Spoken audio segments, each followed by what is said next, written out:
வணக்கம். நடந்தது என்ன நிகழ்ச்சிக்கு உங்களை வரவேற்பதில் மகிழ்ச்சி அடைகிறோம். அம்மா இருக்கும்போதே தமிழகத்தை இந்தியாவின் ஒரு முன்மாதிரி மாநிலமாக மாற்றி காட்டிவிட்டுத்தான் போனார். மத்திய அரசு கொண்டு வரும் பல திட்டங்களை மற்ற மாநில முதல்வர்கள் புரிந்து கொள்வதை விட புரட்சித் தலைவி அம்மா அவர்கள் உடனடியாக அதன் ஆழத்தையும் அகலத்தையும் கிரகிக்கக்கூடிய சக்தி வாய்ந்தவராக இருந்தார்.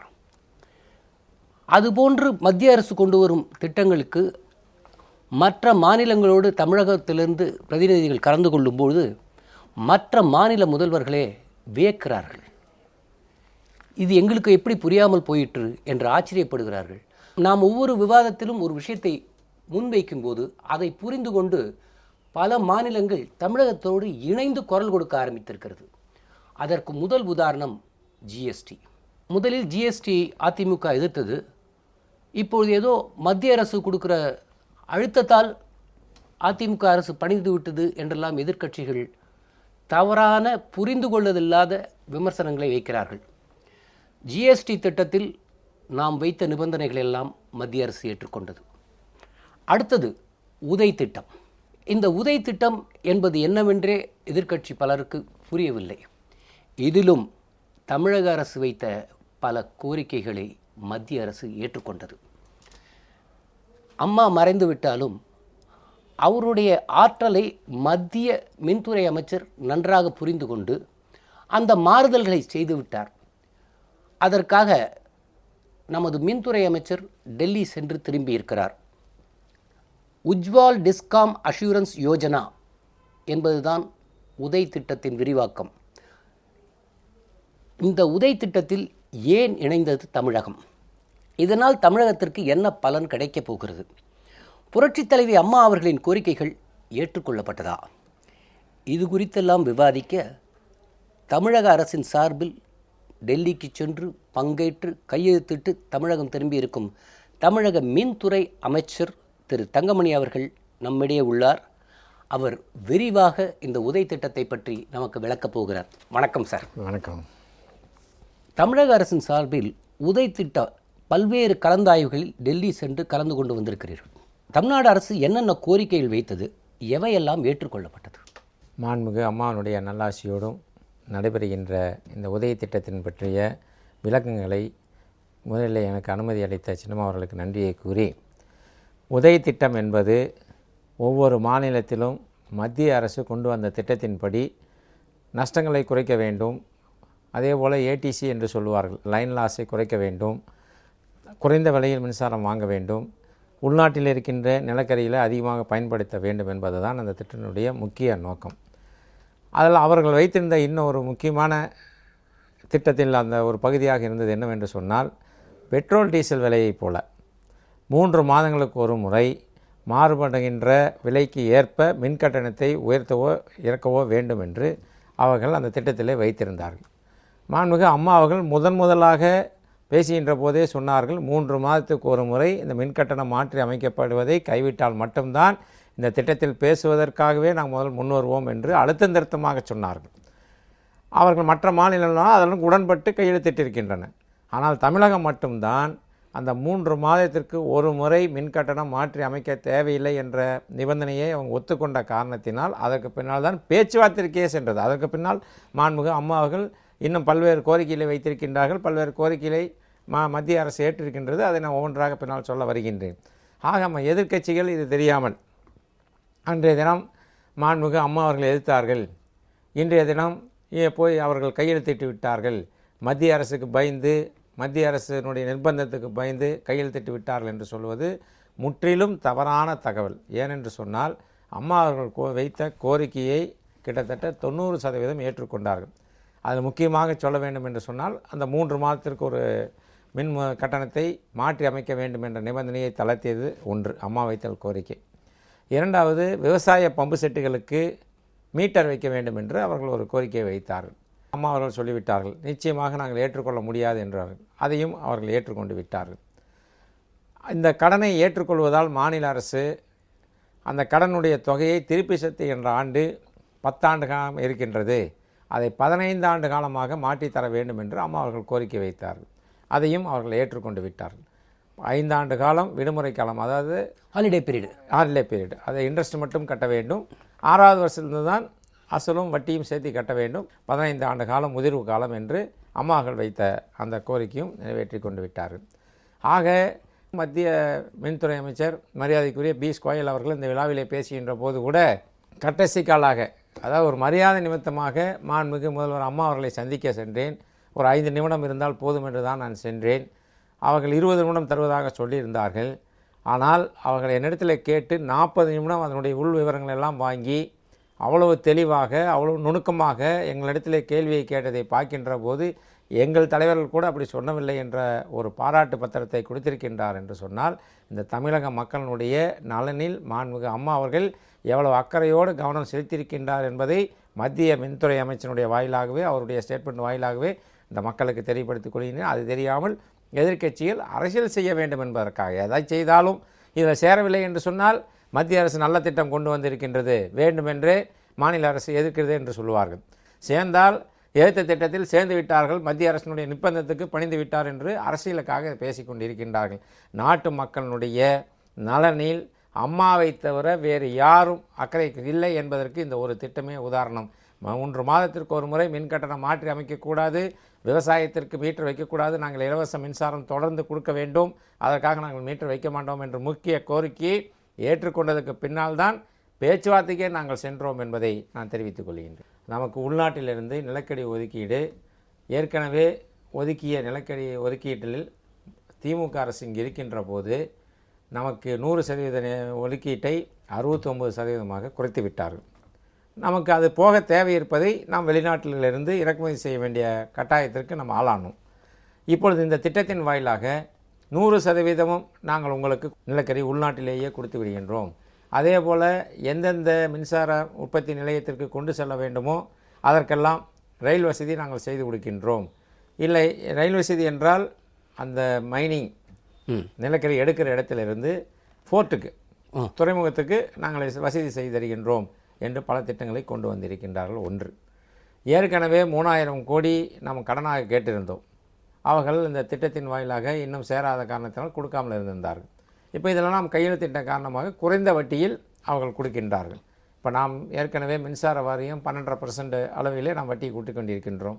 இப்போ அவர்கள் 9%, 8% அளவிற்கு அந்த வட்டியை குறைத்து அவர்கள் கடன் வழங்குகின்றார்கள். ஆக அதன் துறையின் வாயிலாக மின்சாரத்துறைக்கு லாபம் கிடைக்கின்றது. அதுதான் மத்திய அமைச்சர் அந்த கையெழுத்திட்டு அந்த நிகழ்ச்சியில் பேசுகின்ற போது கூட 3 ஆண்டுகளில் தமிழ்நாடு மின்சார வாரியத்திற்கு 11,000 கோடி அளவிற்கு மிச்சம் ஏற்படும் என்று சொல்லியிருக்கின்றார்கள். ஆக இந்த திட்டத்தினால் பலன் இருக்கின்றது. அந்த திட்டத்தில் பலன் இருந்து ஏன் இவ்வளவு நாள் சேரவில்லை என்று கூட நாளை எதிர்க்கட்சிகள் கேட்பார்கள். ஆனால் இந்த கட்டணம் 3 மாதத்துக்கு ஒரு முறை என்பது நம்ம நாட்டு மக்களுக்கு அம்மா அவர்கள் எப்பொழுதுமே சுமை இருக்கக்கூடாது என்று நினைத்தவர்கள். அவர்கள் சொன்னபடி கையெழுத்திட்டிருந்தோம் என்று சொன்னால் 3 மாதத்துக்கு ஒரு முறை மின் கட்டணத்தை உயர்த்தியாக வேண்டும். அது இருக்கக்கூடாது என்பதற்காகத்தான் அந்த பேச்சுவார்த்தை இவ்வளோ தூரம் இழுத்து அதுக்கு ஒத்துக்கொண்ட பின்னால் தான் நாம் கையெழுத்திட்டிருக்கின்றோம். ஆனால் அம்மாவுடைய என்னென்ன கண்டிஷன் போட்டார்களோ அதில் ஏற்றுக்கொண்டதுக்கு பின்னால் தான் நாம் இதை போட்டிருக்கின்றோம். நாட்டு மக்களுக்கு தொடர்ந்து இலவச மின்சாரம், அது விவசாயமாக இருந்தாலும் சரி, வீடுகளுக்கு 100 யூனிட் மின்சாரம் 1,91,00,000 குடும்பங்களுக்கு கொடுத்து கொண்டிருக்கின்றோம். அதுவும் தொடர்ந்து கிடைக்கும். மத்திய அரசின் பவர் ஃபைனான்ஸ் ரூரல் எலக்ட்ரிஃபிகேஷன் நிறுவனங்களிடம் தமிழக மின் வாரியம் கடன் கேட்டது. உதய் திட்டத்தில் தமிழகம் இணைத்து கொள்ளாததால் நிதி உதவி கிடைக்கவில்லை. இனி கிடைக்குமா? அதான் நான் ஏற்கனவே சொன்னேன், 3000 கோடி ஏற்கனவே நாங்கள் கேட்டிருந்தோம். முதல் கட்ட பேச்சுவார்த்தை சென்றவுடன் நாங்கள் இணைகிறோம், இந்த கண்டிஷனை நீங்கள் ஒத்துக்கொண்டால் என்று சொன்னால் அன்றைய தினம் ஒரு ஓரலாக நாங்கள் இந்த கண்டிஷனை ஒத்துக்கொள்கிறோம் என்று சொன்னவுடன் 1000 கோடி ரூபாய் நிதியை ஒதுக்கினார்கள். நேற்று 9ஆம் தேதி நாம் கையெழுத்திட்டதுக்கு பின்னால் இன்னொரு 1000 கோடி உடனடியாக அன்றைய தினமே அவர்கள் அது ஒதுக்கீடு செய்திருக்கின்றார்கள். ஆக கேட்ட நிதி கிடைக்கின்றது என்று சொன்னால் அதற்காக தமிழகத்தினுடைய உரிமையை விட்டுக் கொடுக்கவில்லை என்பதை நான் அழுத்தம் திருத்தமாக சொல்ல கடமைப்பட்டிருக்கின்றேன். 21வது மாநிலமாக இணைந்த தமிழக அரசினை மின்துறை அமைச்சரின் மதிப்பீடு என்ன? மின்துறை அமைச்சர், மத்திய அமைச்சர் அன்றைய தினம் நாங்கள் போய் கையெழுத்திடுகின்ற நிகழ்ச்சிக்கு முன்பாக எங்களிடத்திலே பேசியது, 21வது மாநிலம் தமிழகம், மாண்புமிகு அம்மா அவர்கள் வைத்த கோரிக்கையை நீங்கள் கேட்டு வெற்றி பெற்றிருக்கின்றீர்கள், முதலில் உங்களுக்கு வாழ்த்துக்கள் என்று சொன்னார்கள். அதை பத்திரிகை நிருபர்கள் கேட்கின்ற போது கூட, அதாவது ஒரு மரியாதை நிமித்தமாக மாண்புமிகு முதல்வர் அம்மா அவர்களை சந்திக்க சென்றேன், ஒரு 5 நிமிடம் இருந்தால் போதும் என்று தான் நான் சென்றேன். அவர்கள் 20 நிமிடம் தருவதாக சொல்லியிருந்தார்கள். ஆனால் அவர்கள் என்னிடத்தில் கேட்டு 40 நிமிடம் அதனுடைய உள் விவரங்கள் எல்லாம் வாங்கி அவ்வளவு தெளிவாக அவ்வளவு நுணுக்கமாக எங்களிடத்தில் கேள்வியை கேட்டதை பார்க்கின்ற போது எங்கள் தலைவர்கள் கூட அப்படி சொன்னவில்லை என்ற ஒரு பாராட்டு பத்திரத்தை கொடுத்திருக்கின்றார் என்று சொன்னால் இந்த தமிழக மக்களுடைய நலனில் மாண்புமிகு அம்மா அவர்கள் எவ்வளவு அக்கறையோடு கவனம் செலுத்தியிருக்கின்றார் என்பதை மத்திய மின்துறை அமைச்சனுடைய வாயிலாகவே அவருடைய ஸ்டேட்மெண்ட் வாயிலாகவே இந்த மக்களுக்கு தெரியப்படுத்திக் கொள்கிறேன். தமிழகத்திற்கு ஒரு வெற்றிகரமாக அமைய வாழ்த்துக்கள் என்று எங்களிடத்திலே கூறினார். 11,000 கோடி மதிப்பிலான பயன்கள் கிடைக்கும் என்று கூறியுள்ளார்கள். அது என்ன பயன்கள்னு விளக்க முடியுமா? நம்ம மின்சார வாரியத்தினுடைய கடன் தொகை என்றால் டிஸ்ட்ரிபியூஷன் விநியோகம் அந்த இருக்கின்ற 30,420 கோடி கடன் இருக்கின்றது.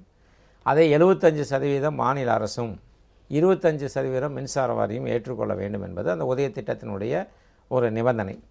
அந்த அடிப்படையில் 75% கடனை மாநில அரசு ஏற்றுக்கொள்கின்றது, 25% கடனை மின்சார வாரியம் ஏற்றுக்கொள்கின்றது.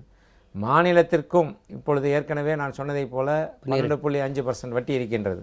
இப்பொழுது ரிசர்வ் வங்கி அந்த வட்டி வங்கி குறைஞ்ச காரணத்தினால் நமக்கு அதில் கிட்டத்தட்ட 2,282 கோடி மாநில அரசுக்கு அந்த வட்டியின் வாயிலாகவே மிச்சம் ஏற்படுகின்றது. அதே போல் மின்சார வாரியத்திற்கும் 25% மட்டுமே நம்ம ஏற்றுக்கொள்கின்றோம், 75% மாநில அரசு ஏற்றுக்கொள்கின்ற காரணத்தினால் இனிமேல் வர இருக்கின்ற காலங்களில் நஷ்டங்களை தவிர்த்து இன்னும் 1-2 ஆண்டு காலத்தில் லாபத்துக்கு கொண்டு வருகின்ற ஒரு சூழ்நிலையை உருவாக்கின்ற அளவிற்கு இந்த திட்டத்தின் வாயிலாக பலன் இருக்கின்றது. உதய் திட்டத்தை பொறுத்தவரையில் அந்த திட்டத்தை திட்டவட்டமாக ஏற்க முடியாது என்று மறுப்பு தெரிவித்தார். ஆனால் அவர் மறைந்த பிறகு எந்த அடிப்படையில் ஏற்றுக்கொண்டிருக்கிறார்கள் என்று இன்னும் தொடர்ந்து எதிர்க்கட்சிகள் கேள்வி எழுப்புகின்றது. குறிப்பாக ஸ்டாலின் இன்னும் கேட்டுக்கொண்டிருக்கிறார். அதற்கு என்ன விளக்கம்? மாண்புமிகு அம்மா அவர்கள் ஏற்றுக்கொள்ள முடியாது என்று சொன்னதற்கு காரணம் 3 மாதத்திற்கு ஒரு முறை மின் கட்டணத்தை மாற்றி அமைக்க வேண்டும் என்று ஒரு முதல் கண்டிஷனை அவர்கள் போட்டார்கள். இரண்டாவதாக மற்ற மாநிலெல்லாம் விவசாயத்திற்கு அந்த அளவிற்கு இலவச மின்சாரம் கிடையாது. மாண்புமிகு அம்மாவுடைய மாநிலத்தில் தமிழகத்தில் கிட்டத்தட்ட 21 லட்சம் விவசாயிகளுக்கு இலவச மின்சாரம் நாம் கொடுத்து கொண்டு இருக்கின்றோம். அதே போல் குடிசைகளுக்கு ஹெட் சர்வீஸ் என்று சொல்வார்கள், ஒத்தலைட்டு சர்வீஸ், அது 11 லட்சம் குடும்பங்களுக்கு இலவச மின்சாரம் கொடுத்து கொண்டு இருக்கின்றோம். அவர்கள் மீட்டர் வைகள் என்று 2வது கோரிக்கையாக வைத்தார்கள். நீங்கள் எதாக இருந்தாலும் சரி அவர்களுக்கு ஒவ்வொருவருக்கும் மீட்டர் வைக்க வேண்டும் என்று அந்த கண்டிஷனை போட்டார்கள், நிபந்தனையை விதித்தார்கள். அம்மா அவர்கள் அதை ஏற்றுக்கொள்ள முடியாது, நாங்கள் இலவச மின்சாரம் கொடுத்து கொண்டு இருக்கின்றோம், அந்த இலவச மின்சாரத்தில் நாங்கள் மீட்டர் வைப்போம் என்று சொன்னால் அடுத்த கட்டமாக நீங்கள் அதற்கு ஏதாவது ஒரு தொகையை வசூல் செய்யுங்கள், இல்லைனா ஏதாவது மின் கட்டணத்தை நீங்கள் போட வேண்டும் என்று ஒரு நிபந்தனை ஏற்படுத்துவீர்கள், அதனால் நாங்கள் மீட்டர் வைக்க மாட்டோம், அதனால் இந்த திட்டத்தில் சேருவதில் நாங்களுக்கு உடன்பாடு இல்லை என்று சொன்னார்கள். அதனால தான் இந்த திட்டத்தை பற்றிய அம்மா அவர்கள் தெளிவாக சொன்னார்கள், நான் சேருவதற்கு இல்லை என்று. அதற்கு பின்னால் மத்திய அரசு எதற்காக இவ்வளவு தூரம் சொல்லுகின்றார்கள் அம்மா அவர்கள் என்று அவர்கள் அந்த லெட்டர் எல்லாம் மாண்புமிகு பாரத பிரதமரிடத்திலே மாண்புமிகு அம்மா அவர்கள் நேரடியாக சந்திக்கின்ற போது அந்த கடிதத்தை கொடுத்தார்கள். அந்த கடிதத்தை படித்து அதற்கு பின்னால் எதை ஏற்றுக்கொள்ள முடியும் என்று அவர்கள் ஆராய்ந்து அதற்கு பின்னால் தான் எங்களை அம்மா அவர்களை சந்தித்து நாங்கள் இந்த திட்டத்திலெல்லாம் இந்த கண்டிஷன் எல்லாம் நாங்கள் ரிலாக்ஸேஷன் செய்கின்றோம், தளர்த்துகின்றோம், நீங்கள் வந்து சேருங்கள் என்று சொன்னதுக்கு பின்னால் தான் மாண்புமிகு அம்மா அவர்கள் மின்துறை அமைச்சர் என்ற முறையில் என்னுடைய தலைமையில் ஒரு குழுவை அமைப்பு பேச்சுவார்த்தை நடத்துவதற்காக அனுப்பியிருந்தார்கள். அதுபோல் 2 கட்ட பேச்சுவார்த்தை நடத்தி வெற்றிகரமாக அம்மாவுடைய கோரிக்கையெல்லாம் ஏற்றுக்கொண்ட காரணத்தினால் இந்த திட்டத்தில் இணைந்திருக்கின்றோம். உண்மையில் பார்த்தால் தமிழக மக்களின் நலனில் அக்கறை இருந்திருந்தால் உதய் திட்டத்தில் நாம் சரியான காரணங்களோடு சேரமாட்டோம் என்றோம். அதை எதிர்க்கட்சி தலைவர் ஸ்டாலின் பாராட்டி இருக்க வேண்டும். ஆனால் அதை செய்ய தவறிவிட்டார். அதே சமயம் 2011க்கு பிறகு 2 முறை மொத்தம் 57% மின் கட்டணம் உயர்த்தப்பட்டது. உதய் மின் திட்டத்தின் மூலமாக மேலும் உயர்த்தப்படுமா? எந்த காரணத்திற்கு கொண்டும் இந்த மின் கட்டணத்தை உயர்த்த மாட்டோம் என்பதுதான் அம்மாவுடைய முதல் நிபந்தனை. அதனால் மின் கட்டணம் உயரும் என்ற பேச்சுக்கே இடமில்லை, அது முற்றுப்புள்ளி வைக்க வேண்டிய சப்ஜெக்ட். ஏனென்று சொன்னால் இந்த மின்சார வாரியத்தில் இப்பொழுது 24 மணி நேரம் தொடர்ந்து மின்சாரம் கொடுத்து கொண்டிருக்கின்றோம். விவசாயிகளுக்கு மின்சாரம் கொடுக்கின்றோம், அதே போல் குடிசைகளுக்கு மின்சாரம் கொடுக்கின்றோம், ஒவ்வொரு வீட்டுக்கும் 100 யூனிட் மின்சாரம் விலை இல்லாமல் கொடுத்து கொண்டு இருக்கின்றோம். இதையெல்லாம் பார்த்துவிட்டு இந்த மின்சார வாரியத்தை பற்றி குறை சொல்வதற்கு ஒன்றும் வழி இல்லை. ஏனென்று கேட்டால் 2006, 2011 5 ஆண்டு காலம் தமிழகத்தில் ஒரு இருண்ட காலம். அவர் துணை முதல்வராகவும் இருந்திருக்கின்றார். அப்பொழுது இந்த மின்சார வாரியத்தை சீரமைப்பதற்கோ உற்பத்தியை அதிகரிப்பதற்கோ தமிழக மக்களுடைய கஷ்டங்களை போக்குவதற்கோ எந்த நடவடிக்கையும் எடுக்கவில்லை. இன்னும் சொல்ல வேண்டும் என்று சொன்னால் மேற்கு மாவட்டங்களெல்லாம் எந்த பகுதியில் பார்த்தாலும் லட்சம் பேருக்கு மேல் திரண்டு திமுக ஆட்சிக்கு எதிராக போராட்டம் நடத்தினார்கள். அந்த அளவிற்கு அவர்கள் அந்த மக்களை வதைத்தார்கள். அம்மா அவர்கள் ஒரு 2 ஆண்டு காலம் திமுக ஆட்சியினால் கெடுத்துவிட்டு சென்று விட்டார்கள். 2 ஆண்டு காலம் பொறுத்து கொள்ளுங்கள், உங்களுக்கு தடையில்லாத மின்சாரம் 24 மணி நேரம் நான் கொடுப்பேன் என்று சொல்லி இன்று சொன்னதை நிறைவேற்றி தந்திருக்கின்ற காரணத்தினால் அவர்கள் குறை சொல்ல முடியாமல் ஏதாவது கிடைக்குமா என்று பார்த்துவிட்டு இப்போ இந்த குறையை சொல்லிக் கொண்டிருக்கின்றார். நாம் மின்மிகை மாநிலமாக ஆனதினால்தான் இத்தனை இலவசங்களை நம்மளால் குடிக்க முடிகிறது. அதுவும் ஒரு சாதனை தான். ஆமாம். விவசாயிகளுக்கு, நெசவாளர்களுக்கு இலவச மின்சாரம் வழங்கப்பட்டு கொண்டிருக்கிறது. உதய் மின் திட்டம் மூலமாக அது நிறுத்தப்படுமா என்ற ஒரு கேள்வியும் கேட்டுக்கொண்டிருக்கிறார்களே. ஸ்டாலின் அவர்கள் விவசாயிகளையும் விசைத்தறி நெசவாளர்களையும் குழப்ப வேண்டும், அவர்களிடத்திலே ஒரு சந்தேகத்தை கிளப்ப வேண்டும் என்பதற்காக இதை சொல்லியிருக்கின்றார். அது மட்டுமல்லாமல் அந்த மின்சார வாரியத்தில் கிட்டத்தட்ட 86,000 பணியாட்கள் பணிபுரிந்து கொண்டிருக்கின்றார். அவர்களையும் ஏதாவது ஒரு கருத்தை சொல்லி திசை திருப்பி அவர்களுக்கு ஆதரவாக திருப்ப முடியுமா என்று பார்த்து கொண்டிருக்கின்றார். ஏனென்று சொன்னால் அம்மா அவர்களுடைய முதல் நிபந்தனையே விவசாயத்திற்கு தொடர்ந்து இலவச மின்சாரம் வழங்கப்படும், அதற்கு நீங்கள் ஒத்துக்கொண்டால் நாங்கள் இதில் கையெழுத்திடுகிறோம் என்று முதல் நிபந்தனையை விரிவித்தார்கள். அதே போல் விசைத்தறி நெசவாளர்களாக இருந்தாலும் சரி, கைத்தறி நெசவாளர்களாக இருந்தாலும் சரி, அவர்களுக்கு கொடுக்கின்ற 750 யூனிட் மின்சாரம் தொடர்ந்து இலவசமாக விலையில்லாமல் கொடுப்பேன் என்று அம்மா அவர்கள் சொல்லியிருக்கின்றார்கள். அதே போல் டான்ஜெட்கோ பொறுத்தவரை, மின்சார வாரியத்தை பொறுத்தவரை கலைக்கப்பட்டு அது தனி வாரியமாக அமைக்கப்படும், அரசின் கட்டுப்பாடு இல்லாமல் என்று சொல்லியிருக்கின்றார். அது போன்ற பேச்சுவார்த்தையே இதில் வரவில்லை. ஏனென்று சொன்னால் மத்திய அரசும் அது போன்ற நிபந்தனையை விதிக்கவில்லை. இல்லாத நிபந்தனையை இவரே குழப்பி ஏதாவது மக்களிடத்திலேயும் அந்த பணியாளர்களிடத்திலேயும் கொலம்பியா மீட்டில் மீன் பிடிக்க முடியுமா என்று பார்க்கின்றார். அவர்கள்தான் குழப்பத்தில் இருக்கின்றார் ஒழிய மக்களும் மின்சார வாரியத்தில் இருக்கின்ற பணியாட்களும் தெளிவாக இருக்கின்றார்கள். எந்த காரணத்தை கொண்டும் மின்சார வாரியம் கலைக்கப்பட மாட்டாது. தொடர்ந்து விவசாயிகளுக்கு இலவச மின்சாரம் வழங்கப்படும், தொடர்ந்து குடிசைகளுக்கு மின்சாரம் இலவசமாக வழங்கப்படும், வீடுகளுக்கு 100 யூனிட் மின்சாரம் இலவசமாக தொடர்ந்து வழங்கப்படும். 11,000 கோடி இதனால் தமிழகத்திற்கு மிச்சம் ஏற்பட போகிறது. அதனால் மின் கட்டணத்தை உடனே குறைக்க வேண்டும் என்று ஸ்டாலின் இன்னொரு குரல் எழுப்பியிருக்கிறாரே, அதற்கான சாத்தியங்கள் இருக்கிறதா? அவங்கள ஆட்சியில் மின்சாரமே இல்லை, அதனால் அவர் எதுவுமே பண்ண முடியல. இப்போ அம்மா இவ்வளோ மின்சாரத்தை உற்பத்தி செஞ்சு 24 மணி நேரம் தடையில்லாத மின்சாரத்தை கொண்டு வந்து அதற்கு பின்னால் இந்த மத்திய அரசு இந்த திட்டத்தின் வாயிலாக லாபம் என்று சொல்லவில்லை.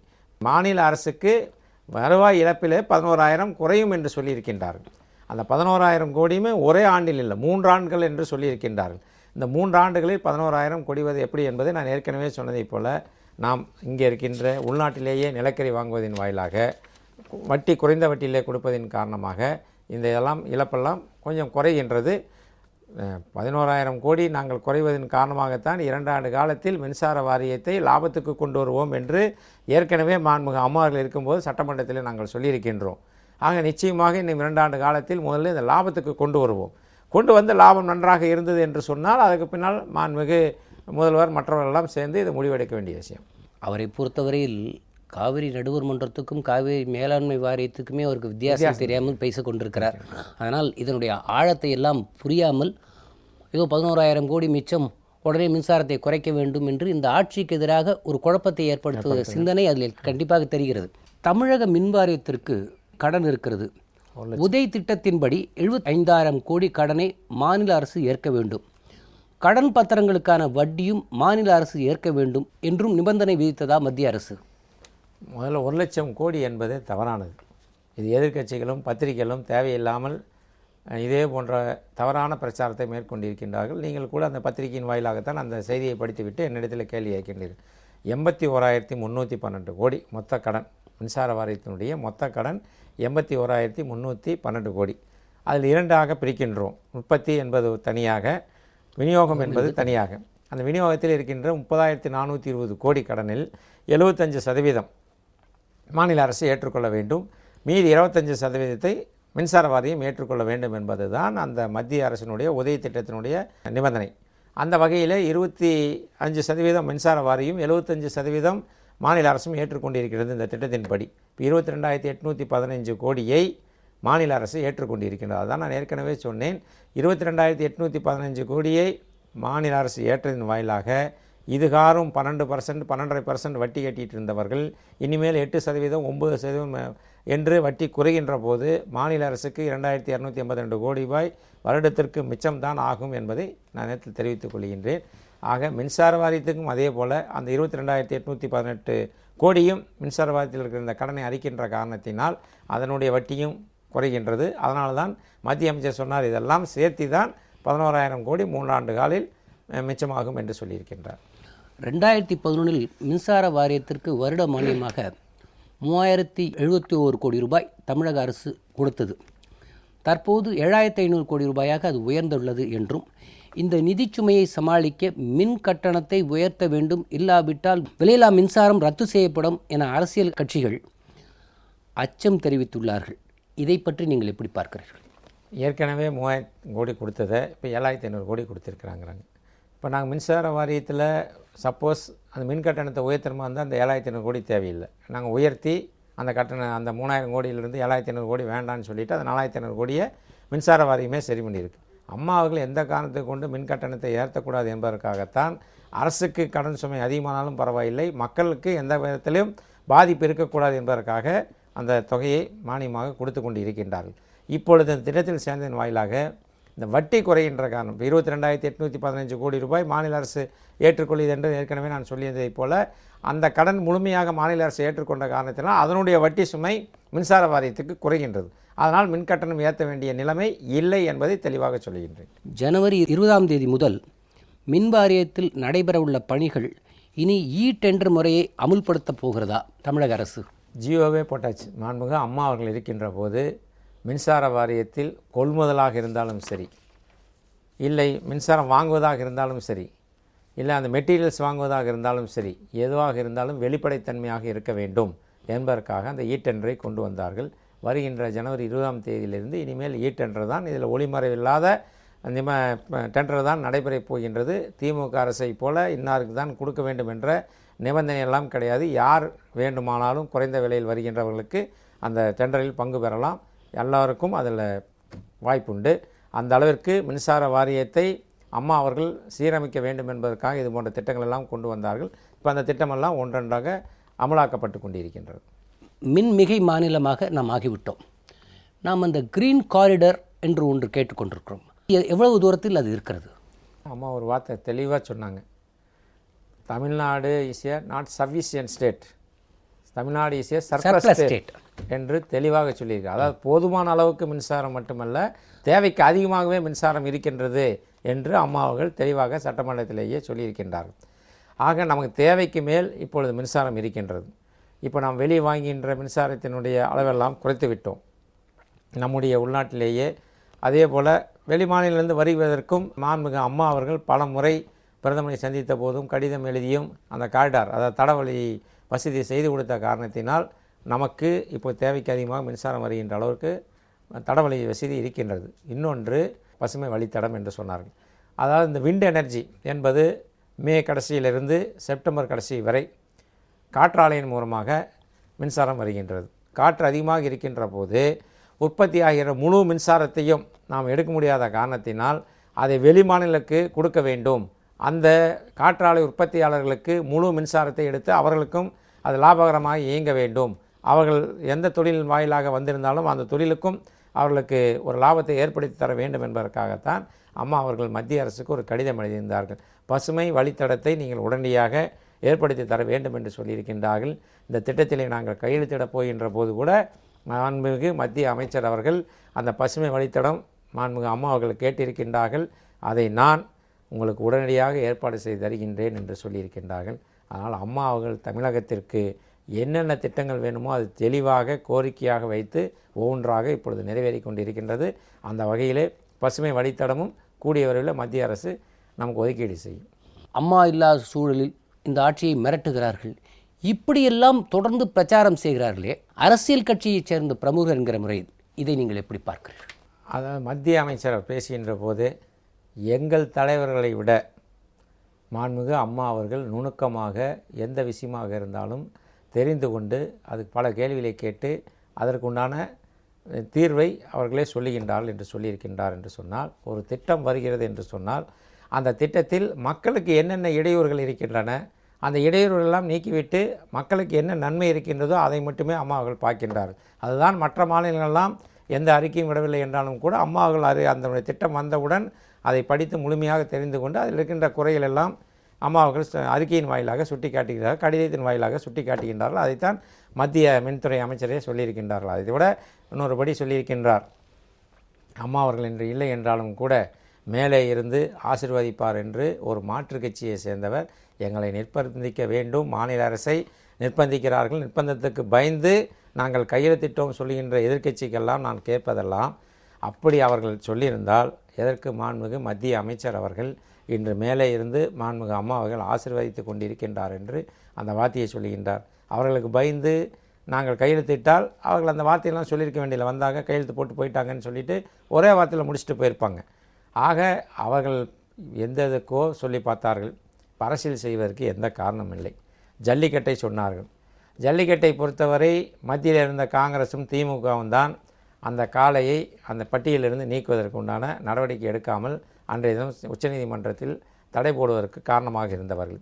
அதை விட்டுவிட்டு இன்றைய தினம் ஜல்லிக்கட்டு நடத்த வேண்டும் என்று போராட்டம் போடுகின்ற போது மக்களுக்கு நன்றாக தெரியும், இந்த ஜல்லிக்கட்டை நடத்த வேண்டும் என்று மாண்புமிகு அம்மா அவர்கள் எவ்வளவு கஷ்டப்பட்டார்கள், எவ்வளவு கோரிக்கை வைத்தார்கள், அதற்கான என்னென்ன நடவடிக்கை எடுத்தார்கள் என்பதையெல்லாம் அம்மா அவர்கள் எடுத்த நடவடிக்கையெல்லாம் மக்கள் பார்த்து கொண்டிருந்த காரணத்தினால் தொடர்ந்து 2வது முறையாக 6வது முறையாக மாண்புமிகு அம்மா அவர்களே வர வேண்டும் என்பதற்காக வாக்களித்தார்கள். சட்ட ஒழுங்கும் சிறப்பாக இருக்கின்றது, 24 மணி நேரமும் மின்சாரம் இருக்கின்றது.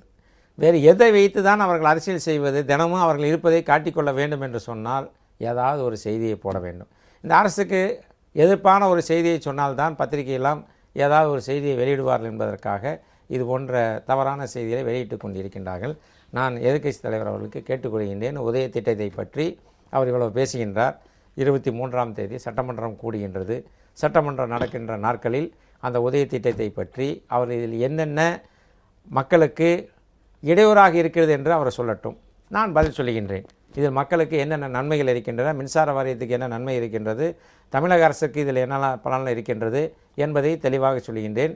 அவர் மத்திய அமைச்சர் அன்றைய தினம் கையெழுத்திட்டவுடன் தெளிவாக சொன்னார், இந்த MOU புரிந்துணர்வு ஒப்பந்தத்தை நாங்கள் உடனடியாக இன்டர்நெட்டில் வெளியிட்டு விடுவோம் என்று சொன்னார்கள். அவர்கள் எடுத்து பார்க்கட்டும், தமிழகத்திற்கு ஏதாவது பாதகமாக இருக்கிறதா என்று படித்து பார்த்துவிட்டு பத்திரிகை வாயிலாக பேசிக்கொண்டு இருக்கின்றார்கள். வாய்ப்பு இருக்கின்றது, ஒரு வாரம் தான் இருக்கின்றது, சட்டமன்றத்தில் நேரடியாக கேட்கட்டும். அதில் ஏதாவது மக்களுக்கு பாதிப்பாக இருக்கிறது என்று சொன்னால் அதுக்கு நாங்கள் பதில் சொல்ல கடமைப்பட்டிருக்கின்றோம். இல்லை என்றால் அவர் ஒத்துக்கொள்ள வேண்டும். இதுதான் எங்களுடைய கருத்து. இன்னொரு விஷயம், வறட்சியால் தமிழகம் பாதிக்கப்பட்டிருக்கிறது. நீங்கள் பல அமைச்சர்கள் மாவட்ட வாரியாக போய் களத்தில் அந்த விவசாயிகளோடு பேசி என்னவெல்லாம் பிரச்சனைகள் இருக்குது என்பதை கண்டறிந்து ஒவ்வொரு மாவட்ட வாரியாக தமிழக அரசிடம் சமர்ப்பித்து இப்போ தமிழக அரசு நிவாரணமும் வழங்கிவிட்டது, வறட்சி மாநிலமாகவும் அறிவித்து விட்டது.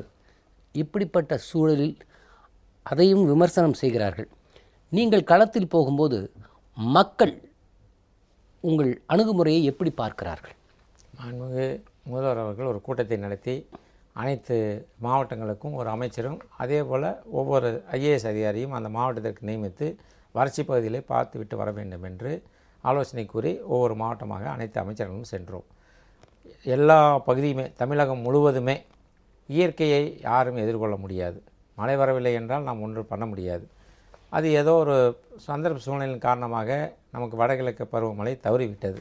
அதனால் விவசாயிகள் பாதிக்கப்பட்டு விட்டார்கள். உடனடியாக கழகத்தினுடைய பொதுச்செயலாளர் சினிமா அவர்கள் கூட நீங்கள் வறட்சி பாதித்த பகுதிகளை உடனடியாக பார்த்து ஆய்வு செய்து அதுக்கு உண்டான நடவடிக்கை எடுக்க வேண்டும் என்று எங்களுக்கெல்லாம் அறிவுரை வழங்கினார். அந்த அடிப்படையில் நாங்கள் ஒவ்வொரு மாவட்டத்திற்காக சென்றோம். ஒவ்வொரு மாவட்டத்திற்கும் சென்று ஒவ்வொரு பகுதியை பார்த்து எந்தெந்த விவசாயிகள் பாதிக்கப்பட்டிருக்கின்றார்கள், அவர்களுக்கு அந்த பயிருக்கு உண்டான நஷ்டீடு வழங்குவதற்கு உண்டான கணக்கெல்லாம் எடுக்க வேண்டும் என்று அந்த விவசாயிகளை பார்த்து ஆறுதல் சொல்லி அந்த விவசாயிகள் சொன்னது, மழை இல்லை, யார் தான் என்ன செய்ய முடியும், ஏதோ அம்மாவுடைய ஆட்சியிலே நீங்கள் நிவாரணம் கொடுத்தால் போதும் என்று தான் அவர்கள் அரசை பாராட்டினார்கள் ஒழிய மழை பெய்யாததுக்கும் அரசுக்கும் சம்மந்தமில்லை என்பதை மக்கள் புரிந்து கொண்டு இருக்கின்றார்கள். ஆனால் இந்த எதிர்க்கட்சிகள் புரிந்து கொள்ளவில்லை. இந்த உதய் திட்டம் என்றால் என்ன? இதை புரிந்து கொள்ளாமல் பல கட்சிகளும் பேசிக்கொண்டிருக்கின்ற தருணத்தில் அந்த துறையின் அமைச்சர் வாயிலாக இதெல்லாம் விளக்க வேண்டும் என்பதற்காக உங்களை அழைத்தோம். உங்கள் நேரத்தை எங்களோடு பகிர்ந்து கொண்டதற்காக மிக்க நன்றி. வணக்கம். நன்றி, வணக்கம். நேயர்களே, மீண்டும் நடந்தது என்ற நிகழ்ச்சியில் நாம் சந்திப்போம்.